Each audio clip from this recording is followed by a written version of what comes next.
के P1 YouTube channel पे आप सभी का स्वागत करते हैं। जैसा कि आप लोग को स्क्रीन पर दिख रहा होगा कि बिहार भूमि का वेबसाइट खुला हुआ है। जी दोस्तों, हम इस वीडियो में दखल खारिज से संबंधित ऑनलाइन क्या-क्या हम जानकारी ले सकते हैं जो कि हमारा दखल खारिज में काम आएगा और क्या-क्या जानकारी हम मोबाइल से देख सकते हैं और कर सकते हैं, इसके बारे में बताने वाले हैं। और ये वीडियो बहुत महत्वपूर्ण वीडियो है। इस वीडियो में हम 3 बिंदु पर चर्चा करने वाले हैं। फर्स्ट बिंदु है कि दखल खारिज किन-किन कारणों से कैंसिल हो रहा है।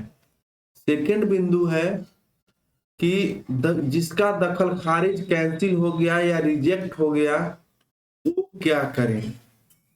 तीसरा बिंदु है कि अगर आप दखल खारिज के लिए अप्लाई करने वाले हैं तो आप क्या-क्या पेपर ले करके या उसमें लगा करके अप्लाई कीजिएगा जिससे कि आपका दखल खारिज कैंसिल नहीं हो, क्योंकि कैंसिल होने के बाद बहुत सारा प्रक्रिया बढ़ जाती है।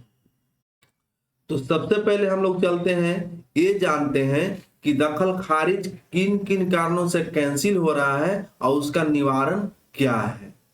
तो देखिए, दखल खारिज जो है मुख्यतः 5-6 कारणों से कैंसिल हो रहा है, जिसको हम इस वीडियो में चर्चा कर रहे हैं। ध्यान से सुनिएगा और अगर ये वीडियो आप लोग को अच्छा लगे तो चैनल को जरूर सब्सक्राइब कर। देखिए, किन-किन कारणों से दखल खारिज कैंसिल हो रहा है।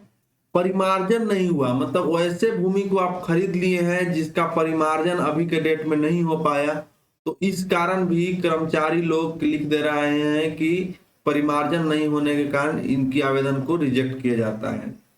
दूसरा चीज है जमीन कम है, जैसे आपके जो केवाला पेपर दिया गया है उसमें लिखा गया कि ये 2 कट्ठा जमीन है और वो उस प्लॉट का जब देखा जा रहा है जमाबंदी के अनुसार जमीन तो आपको 1.5 कट्ठा ही ठहर रहा है, तो इस कारण भी रिजेक्ट हो रहा है। तीसरा बिंदु है खतियानी समस्या कि वो जो बेचने वाला है वो बोल दिया कि ये मेरा अपना जमीन है, बाद में पता चला कि वो घर में जरुआ निकल गया या किसी प्रकार के अन्य विवादित जमीन निकल गया, इस कारण भी दखल खारिज कैंसिल हो रहे हैं। चौथा मूल समस्या है बंटवारा नामा और वंशावली समस्या कि बंटवारा नामा और वंशावली में समस्या होने के कारण दखल खारिज नहीं हो पा रहा है। जैसे मान लिया कि एक पिता के 4 पुत्र हैं और 4 पुत्र में एक अपना जमीन बेच दिए, बेचने के बाद वो तो बेच के निकल गए, लेकिन जो व्यक्ति जमीन खरीदा वो तो अब सोच रहा है कि मेरा दखल खारिज हो जाएगा, लेकिन आप जब तक कि जो व्यक्ति बेचा उसका बंटवारा नामा और वंशावली नहीं लगाइएगा तो इस कारण भी आपका दखल खारिज कैंसिल हो रहे हैं। तो इन 4 बात है जो महत्वपूर्ण जिसके कारण दखल खारिज कैंसिल हो रहे हैं। तो चलिए पहले इसका निराकरण के बारे में जान लेते हैं। तो देखिए, फर्स्ट बात है कि परिमार्जन प्लस है या जमीन कम है या खतियानी समस्या है, बंटवारा नामा वंशावली। तो सबसे पहले आप यहां से भी देख सकते हैं कि दाखिल खारिज आवेदन की स्थिति, अगर कोई पहले उस प्लॉट में जमीन खरीदा है तो आप यहां से भी आप चेक कर सकते हैं। अगर उसकी समस्या होगा तो हम भी उन सारी समस्या को निराकरण करके ही आवेदन करेंगे। तो सबसे पहले चलिए इसमें चलते हैं। देखिए, जैसे मान लिया जाए कि हम यहाँ मान लेते हैं कि पटना डिस्ट्रिक्ट सेलेक्ट कर लेते हैं, इधर है पटना अंचल चयन कर लेते हैं बाढ़, और यहाँ पे आपको मतलब म्यूटेशन अर्थात दखल खारिज कब कब किया गया उसके अनुसार देखिए ईयर दिया गया है। तो आप जिस प्लॉट में जमीन को खरीदे हैं या खरीदने वाले हैं या दखल खारिज के लिए अप्लाई करने वाले हैं, उस प्लॉट का 2017 से लेकर 2024 तक का स्थिति आप चेक कर लीजिए बारी बारी से। जैसे हम मान लीजिए कि 2023-24 का एक ले लेते हैं और यहाँ पे प्रोसेस कर दीजिए। इसके बाद यहाँ पे मौजा सिलेक्ट कर लीजिए कि आप किस मौजा में जमीन लिए हैं। तो मान लिया जाए कि आप अकबरपुर मौजा में जमीन लिए हैं और यहाँ पे जमीन में अपना प्लॉट नंबर डालिए, जिस प्लॉट में आप जमीन लेने वाले हैं या खरीदे हैं या इससे संबंधित कोई जानकारी चाहते हैं तो यहाँ पे डाल दीजिए प्लॉट नंबर। जैसे मान लीजिए कि प्लॉट नंबर हम डाल दिए 294 और यहाँ पे इसको डाल दीजिए 12। देखिए खुल गया। अब इसमें क्या है कि जैसे 294 जो प्लॉट नंबर है, इसमें देखिए बहुत सारा जो सदस्य हैं जिनका ऑनलाइन रसीद कट गया है। यहाँ पे स्टेटस में करेक्शन स्लिप जनरेट है, मतलब ये हो गया। अभी देखिए स्टेटस रिजेक्ट केस, मतलब ये जो है इनका दखल खारिज नहीं हो पाया, रिजेक्ट कर दिया। क्यों नहीं हुआ, यहाँ पे आप खोल करके आप देख सकते हैं।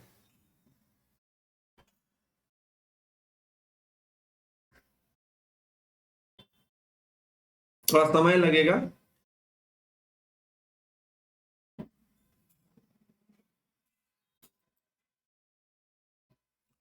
थोड़ा समय लगेगा। देखिए खुल गया। लिखा हुआ है कि प्रतिवेदित भूमि क्रेता के केवाला द्वारा क्रय किया गया भूमि रहित खाते की है। केवाला में अंकित जमाबंदी में विक्रेता के पति का नाम मुन्ना पासवान दर्ज है, जबकि केवाला में पति का नाम युगेश्वर पासवान दर्ज है। दखल खारिज अस्वीकृत की जाती है, मतलब इनका नाम में प्रॉब्लम के कारण दखल खारिज को कैंसिल किया गया है।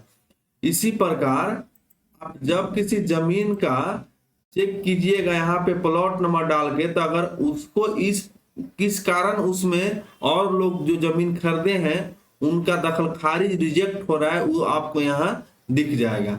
इससे क्या होगा कि जब आप अप्लाई कीजिएगा तो इन सारी समस्या को समाधान करके ही आप अप्लाई करें, ठीक है। और अगर रिजेक्ट हो गया है तो कोशिश कीजिए कि इस समस्या को हम कैसे समाधान करें, ठीक है। तो यहां से आप ये चेक कीजिएगा। अब एक बात आती है कि जमीन कम जाना, उसको कैसे चेक करेंगे। तो उसको चेक करने के लिए आप पीछे आ जाइए बिहार भूमि की वेबसाइट पे, और यहां पे आप भू लगान में जाइएगा और यहाँ पे ऑनलाइन भुगतान करें या फिर लंबित भुगतान, इसमें भी जाकर के आप चेक कर सकते हैं। डाल दीजिएगा यहाँ सारा कुछ डिटेल्स, आपको मिल जाएगा कि इस प्लॉट में इतने लोगों का जमाबंदी हो चुका है और इतना जमीन इनके नाम से है, फलाने के नाम से या चिलाने के नाम से। तो आप देखिए कि उस व्यक्ति से जो जमीन खरीद ले रहे हैं, वो जमीन जो जितना लिख रहा है उतना उसका इसमें दिखा रहा है कि नहीं। अगर नहीं दिखा रहा है तो उतना ही जमीन उससे आप रजिस्ट्री करवाइए जितना आपको उसके नाम से इसमें दर्ज है। तो इस प्रकार से अगर इन सारी बातों को चेक करके आप दखल खारिज के लिए आवेदन करते हैं तो आपका दखल खारिज कैंसिल नहीं होगा।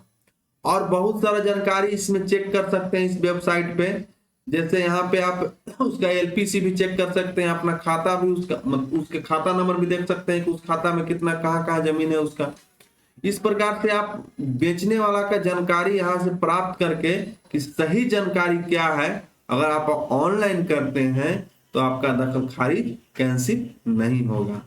और अगर ये वीडियो आपको अच्छा लगा तो चैनल को जरूर सब्सक्राइब कीजिएगा और वीडियो को लाइक कीजिएगा। अगर आपके मन में कोई सवाल हो तो कमेंट सेक्शन में जरूर पूछिएगा, हम जरूर कोशिश करेंगे आपके सवालों को जवाब देने का।